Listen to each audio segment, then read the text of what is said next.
We're joined now with EIU defensive line DeonteGibson, and Coach, you've got a little bit different take on Coach Cushing than some of the other guys on the staff, and that one, as a player at Northwestern on the defensive side, you went against his group every day, and even importantly, he was a guy that he recruited you, and so you have that long-term personal relationship. Yeah, so the first time I met Coach Cushing, I think I was 16 years old. He came to my high school during my junior year, and Coach was talking to him about me, and I got connected with him on the phone, and he started the recruiting process with me, I think, in close to January, February of my junior year.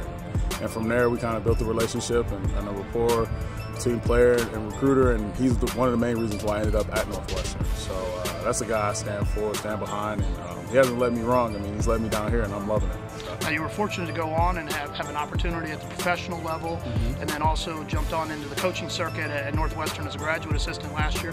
What have those experiences, more so probably at the professional level, what does that allow you to bring to this young group that you're coaching? A lot of humility, because as you go up in levels, there's a hierarchy in which you enter it. And at every point, you enter at the bottom, so you kind of got to understand the process of what it takes to be a professional at that level in the NFL, and also in college, how to become a college football player. I mean, it's a whole different ballgame. You're going against the best player on every team.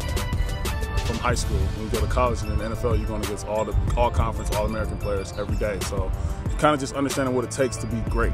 I mean, that kind of mindset is what I took me forward from being a GA and also playing with a few teams.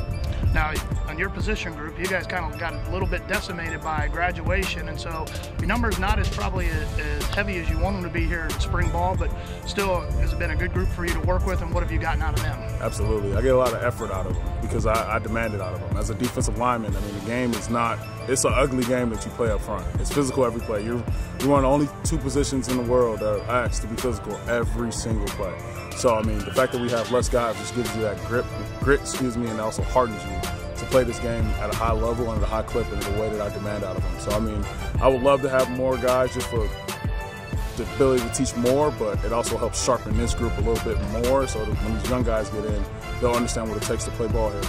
Now, you talk about getting physical. You guys haven't gone all out mainly because of numbers, but you like the physicality that you've seen so far of the guys in the limited drills you've been able to do in spring? I'll say I'm one of those coaches that'll never like the physicality. I think you can always get a little bit more, but at the end of the day, I think they've shown some flashes of things that they can do. I'm gonna, again, it's as a D lineman, you gotta embrace it a little bit more. So our guys are doing it, but I'm not sure if we're all the way embracing it yet, and we're working through it. I mean, every practice has been a little bit better. So by the end of spring ball, I want to be able to hang my hat on. These guys are starting to embrace physicality, and as we transition to the fall, we will live to be physical. So I feel better. All right, appreciate your time, Coach. Absolutely.